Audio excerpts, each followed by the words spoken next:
Wrapping up President Yoon's diplomacy in the global arena this year, we're joined by our presidential correspondent Oh Soo-young to highlight major achievements made by the South Korean leader. Welcome, Sooyoung. Hi, Tammy.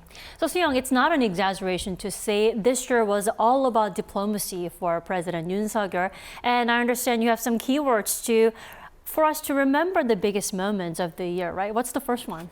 Right, so I would say the first keyword to share is alliance. And well, South Korea's military-focused alliance with the U.S. based on the Mutual Defense Treaty signed 70 years ago became a global comprehensive strategic alliance, really broadening their scope of cooperation to areas like tech, climate, energy and more. Now, this came as Presidents Yoon and Joe Biden announced the Washington Declaration in April after their summit in D.C. And this was amid North Korea's growing nuclear threat. And the two allies set out new measures to boost confidence in the U.S. Extended Deterrence policy or support to its allies under nuclear or conventional attack. Now, the declaration included the creation of the Nuclear Consultative Group, under which the two sides will discuss and develop joint nuclear response guidelines to a potential North Korean nuclear strike. Now, the declaration was also a major step towards the Camp David trilateral agreements with Japan in mid-August. That's right. Nowadays, we hear increasingly about that trilateral cooperation. Let's talk more about that. Right. For South Korea to solidify or take its relations with the US to the next level, especially in terms of security, it really required improving relations with Japan as well, another key US ally in East Asia. The two neighbours' relations, of course, have been fraught with disputes given Japan's wartime atrocities during its imperial rule of Korea. Flying to Tokyo for a summit in March, Yoon went all out to salvage their bilateral ties, which spiralled into a trade war in 2019. Prime Minister Fumio Kishida, he responded in kind and also invited Yoon to the G7 Hiroshima summit. The two leaders then joined Biden at Camp David, and they inked documents on their shared vision and course of action for Indo-Pacific peace and prosperity, as well as joint measures to address North Korea's provocations, such as missile information sharing. Third, they made an agreement to consult each other on any perceived security threat in the Indo-Pacific. And all of this really was to institutionalize trilateral cooperation across the Indo-Pacific region. But some observers say that this actually loosely resembles an alliance system and wonder whether the three countries could actually form an Asian version of the North Atlantic Treaty Organization. Sooyoung, but the question is, will it actually last? Right, that's a very good question, Tammy. That's the very question that many observers are asking, especially with the upcoming presidential elections in the US in November. The possible return of Donald Trump as US president, that may threaten the continuity of America's alliance-oriented foreign policy, including the trilateral approach to handling North Korea and cooperation on security, supply chains and technology. This integrated deterrence strategy, the national security strategy of the Biden administration, it is difficult to undo it, probably because it's more structural and you invest a lot of money on it, and all the technology and the tactical, doctrines are developed based on this general idea. So it would be very difficult to reverse it. But I worry that he might reduce the alliance element in the strategy and strengthen the nuclear part more. Perhaps that's why we saw Yoon instate Cho Tae-yong, his former national security advisor, known for his deep knowledge and familiarity with US affairs, named as the new national intelligence chief to facilitate the continuity of trust and cooperation between all three sides.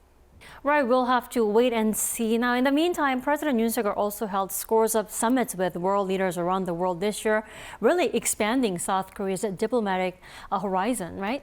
That's exactly right. So over the decades, South Korea traditionally focused on its relations with the United States, China, then Japan and Russia as key countries surrounding the Korean Peninsula on core security issues, while pursuing more non-political trade deals with other countries.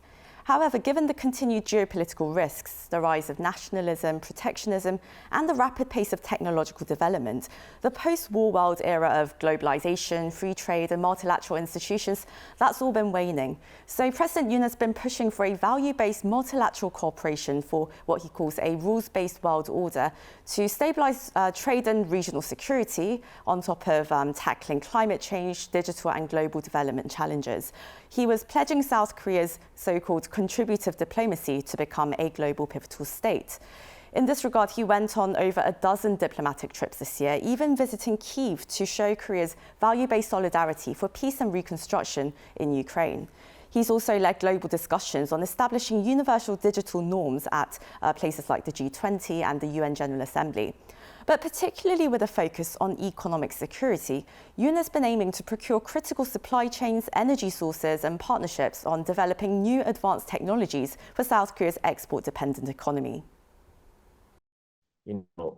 Environment changes in the global economy have actually shifted our focus toward securing global change, economic partners, with precise emphasis on particular resources, particular technologies, particular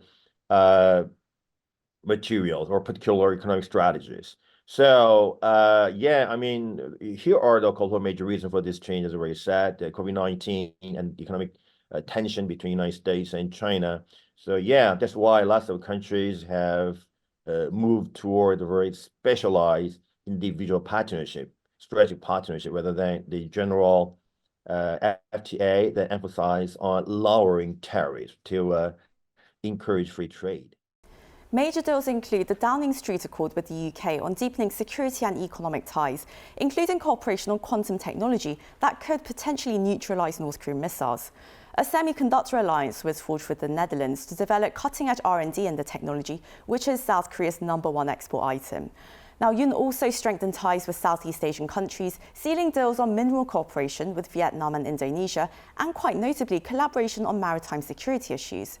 State visits to the UAE, Saudi Arabia and Qatar, followed by a bilateral FTA with Abu Dhabi, also marked a new timely chapter for South Korea's Middle East diplomacy, as the post-war era brings both crises and opportunities to Arab states as crude suppliers and South Korea as a major importer.